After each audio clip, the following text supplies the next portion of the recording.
In the last 10 years, there's been some very interesting developments in evolutionary biology, neurocognitive science, child development research, and many other fields, which is beginning to challenge some of these long-held shibboleths that we've had about human nature and the meaning of the human journey. But there is another frame of reference emerging in the sciences, which is quite interesting. It really challenges these assumptions.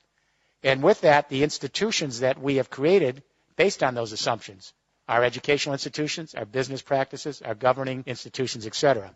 Let me take you back to the early 1990s, sleepy little laboratory in Parma, Italy, and scientists had a MRI brain scanning machine on a macaque monkey as the macaque monkey was trying to open up a nut. They wanted to see how the neurons would light up.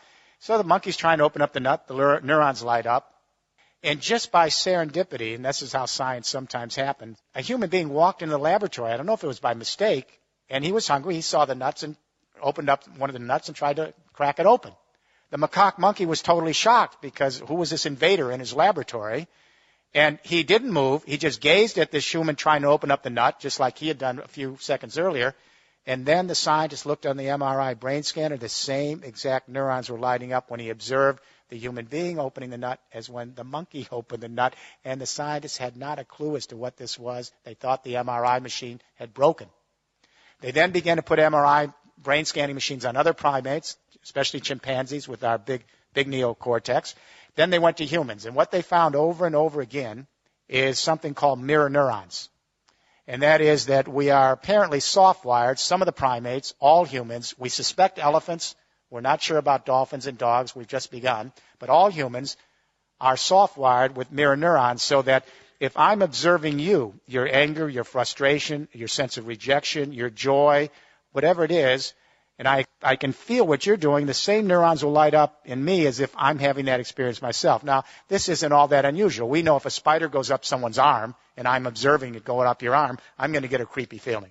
We take this for granted, but we are actually soft-wired to actually experience another's plight as if we are experiencing ourselves. But mirror neurons are just the beginning of a whole range of research going on in neuropsychology and brain research and in child development that suggests that we are actually soft-wired not for aggression and violence and self-interest and utilitarianism, that we are actually soft-wired for sociability, attachment, as John Bowlby might have said, affection, companionship, and that the first drive is the drive to actually belong.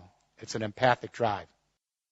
What is empathy? It's very complicated. When little babies enter nursery and one baby cries, the other babies will cry in response. They just don't know why. That's empathic distress. It's built into their biology. Around 2.5 years of age, a child actually can begin to recognize himself in a mirror. That's when you begin to mature empathy as a cultural phenomenon. And that is once a toddler can identify themselves, then they know that if they're observing someone else have a feeling, they know that if they feel something, it's because they're feeling it because someone else has it. They're two separate beings. Selfhood goes together with empathic development. Increasing selfhood, increasing empathic development. Around 8 years of age, a child learns about birth and death. They learn where they came from, that they have a one and only life, that life is fragile and vulnerable, and one day they're going to die. That's the beginning of an existential trip. Because when a child learns about birth and death and they have a one and only life, they realize how fragile and vulnerable life is. It's very tough being alive on this planet, whether you're a human being or a fox navigating the forest.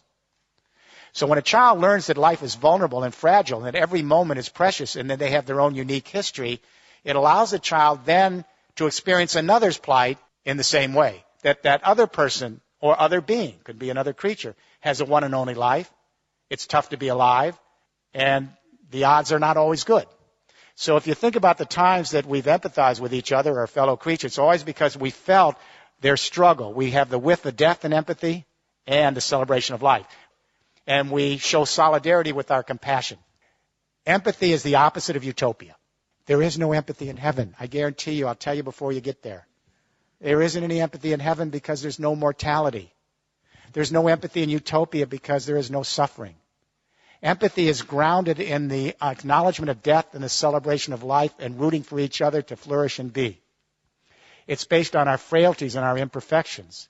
So when we talk about building an empathic civilization, we're not talking about utopia. We're talking about the ability of human beings to show solidarity, not only with each other, but our fellow creatures who have a one and only life on this little planet. We are Homo empathicus. So here's the question. We know that consciousness changes in history. The way our brain is wired today is not the way a medieval serf's brain would be wired, and their brain wouldn't be the same as the wiring of a forager hunter 30,000 years ago.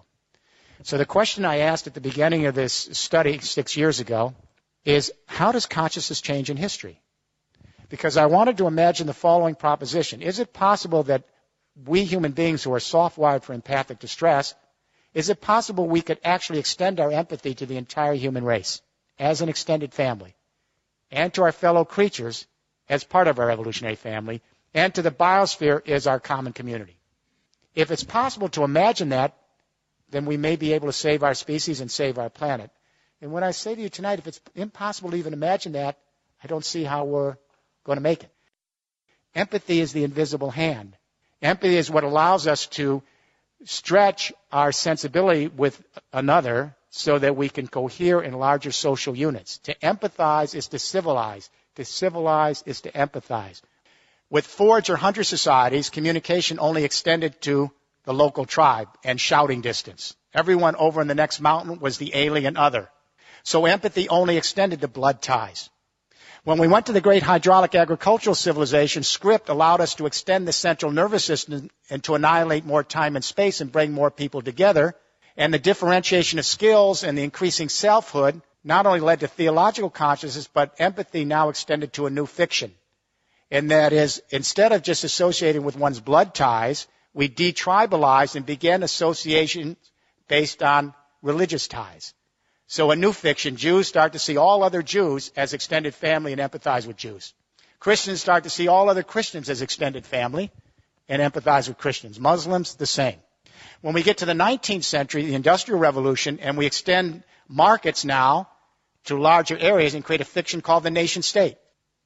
And all of a sudden, the Brits start to see others in Britain as extended family. The Germans start to see Germans as extended family. The Americans as Americans.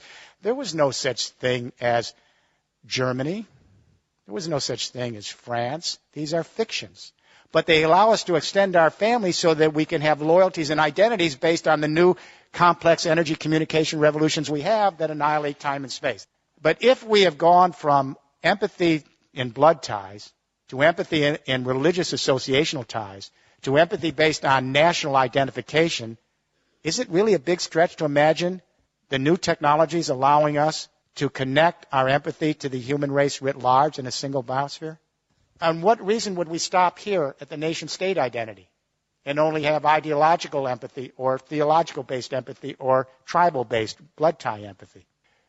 We have the technology that allows us to extend the central nervous system and to think viscerally as a family, not just intellectually. When that earthquake hit Haiti, and then Chile, but especially Haiti, within an hour the Twitters came out, and within 2 hours some cell phone videos, YouTube, and within 3 hours the entire human race was in an empathic embrace coming to the aid of Haiti. If we were, as the Enlightenment philosophers suggested, in materialistic, self-interested, utilitarian, pleasure-seeking, it couldn't account for the response to Haiti.